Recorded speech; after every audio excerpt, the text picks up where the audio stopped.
মালিক যে বাড়িটির কথা বলেছিল সেটা তো খুঁজে পাচ্ছি না। এখন কি করি? না, সামনের দিকে একটু এগিয়ে যাই।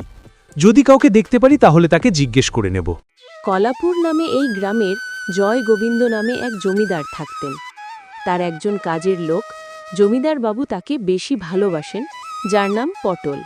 এই পটল, কোথায় রে? এদিকে আয় তাড়াতাড়ি। হ্যাঁ কর্তাবাবু, আমাকে ডেকেছেন বুঝি? শোন, আমি তোকে আমার এক বন্ধুর বাড়ি পাঠাবো বিশেষ দরকারে। হ্যাঁ কর্তাবাবু, কোথায় যেতে হবে আমাকে তার ঠিকানাটা দিও। দাঁড়া, আগে পুরো কথাটা শোন। সে আমার ছোটবেলার খুব ভালো বন্ধু। সে থাকে সোনাপুরে। তার নাম খোকা। সে একজন ভালো কৃষক, যার নাম সোনাপুর গ্রামে সবাই তাকে এক নামে চেনে।